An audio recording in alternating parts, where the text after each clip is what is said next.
Bom dia, a paz do Senhor para você que me ouve nessa manhã. Hoje eu queria compartilhar com você Efésios capítulo 6, o verso 10 e o verso 11, que vai dizer assim para nós: quanto ao mais, sede fortalecido no Senhor e na força do seu poder. Revesti-vos, pois, de toda a armadura de Deus, para poder ficar firme contra toda cilada do diabo. Quero dizer que quando Paulo escreve a carta aos Efésios, ele estava preso, mas ele sabia que a vida cristã é uma constante batalha. Podemos dizer que o cristão, ele enfrenta três grandes inimigos: a sua carne, o mundo e o diabo. E é por isso que Paulo escreve esse grande princípio: quanto ao mais, sede fortalecido no Senhor e na força do seu poder. Quero dizer para você que está me ouvindo que a força que eu e você precisamos, ela vem do Senhor. E nós precisamos buscá-la no nome de Jesus. E hoje eu queria compartilhar com você três coisas. A primeira coisa é: por que eu preciso me fortalecer no Senhor? Eu preciso me fortalecer, nós precisamos nos fortalecer, porque eu e você não somos insuficientes, né? Na verdade, não somos suficientes. Tem muita gente perdendo batalha, achando que pode realizar alguma coisa, achando que pode vencer, resistir o inimigo sozinho. Mas eu e você precisamos entender que sem Jesus, Jesus mesmo disse lá em João 15:5, sem mim nada podeis fazer. Podemos lembrar aqui de Pedro. Jesus disse para Pedro: Pedro, esta noite, antes que o galo cante, você vai me negar 3 vezes. E ele disse: jamais, Senhor. Mas o que aconteceu é que ele negou. Outro exemplo, nós podemos lembrar do rei Asa, lá no Antigo Testamento. Ele foi um grande homem de Deus, um grande rei. No início do seu reinado, ele se fortaleceu no Senhor, ele confiou no Senhor e ele venceu suas guerras. Mas no final do seu reinado, ele não se fortaleceu no Senhor, ele confiou nos homens, nas políticas, fez aliança com o rei da Síria para o rei lutar as suas guerras. Misericórdia.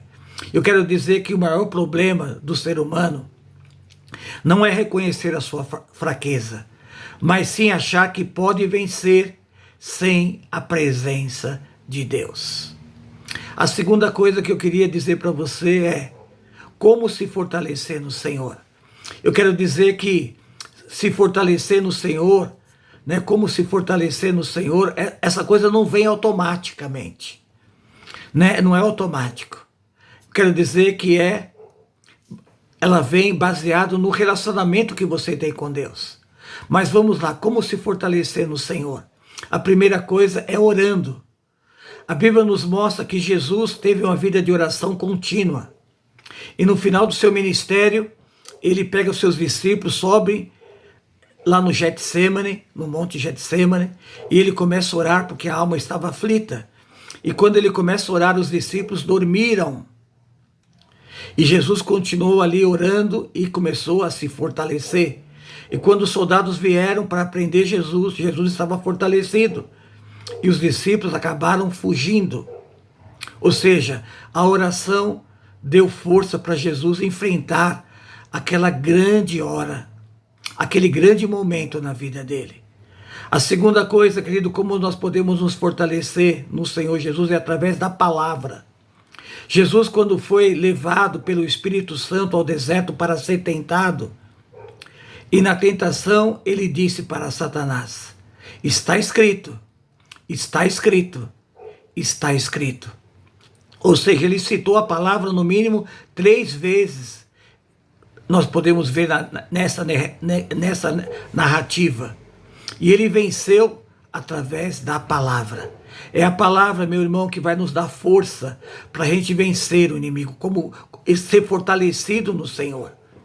E a terceira coisa, querido, como se fortalecer no Senhor, né, é através da nossa intimidade com o Senhor. A Bíblia diz, querido, que certa vez Moisés, quando desceu do monte, o rosto dele brilhava, a ponto das pessoas ali não poderem olhar para o rosto dele, porque ele havia se relacionado com o Senhor. Ele ficou 40 dias e 40 noites naquele monte, e ele estava fortalecido no Senhor. Um outro momento, querido, Deus falou para Moisés, Moisés, olha, o povo é de dura cerviz, eu não vou mais andar no meio de vocês. Eu vou enviar meu anjo e ele vai conduzir vocês para a terra prometida. E Moisés falou, Senhor, se o Senhor não for comigo, se o Senhor não for conosco, não nos faça sair desse lugar. Ele sabia, meu irmão, que era a presença de Deus que estava conduzindo eles, que estava fortalecendo eles para eles chegarem à terra prometida. É dessa maneira, querido, como se fortalecer no Senhor? É através da oração, é através da palavra, é através do nosso relacionamento, da nossa intimidade com Deus. E a última coisa que eu queria compartilhar com você é o que acontece quando nós nos fortalecemos no Senhor. O verso 11 vai dizer assim para nós, revesti-vos, pois, de toda a armadura de Deus, para poder ficar firme contra toda a cilada do diabo. O que acontece quando a gente se fortalece? A gente vai permanecer firme na presença do Senhor. Né? Isso não quer dizer que não vai ter guerra, isso não quer dizer, querido, que não vai ter problema. Mas Deus vai nos ajudar a gente a ficar firme, a permanecer firme mesmo depois da batalha. Foi assim que aconteceu com Daniel. Daniel, ele enfrentou a cultura babilônica, ele enfrentou a cova dos leões, ele enfrentou os seus inimigos e venceu. Mas eu quero dizer que antes mesmo da prova aparecer, ele já estava fortalecido no Senhor. E é isso que eu e você precisamos fazer, nos fortalecer a cada dia na presença do Senhor. Que quando a prova vier, a gente vai estar fortalecido e a gente vai vencer e vai permanecer firme, mesmo diante das ciladas do inimigo. Aleluia. Essa é a palavra que Deus colocou no meu coração e quero desafiar a você a se fortalecer no Senhor, a se revestir de toda a armadura de Deus, para poder ficar firme contra toda a cilada do diabo. Que Deus te abençoe. Shalom, graça e paz.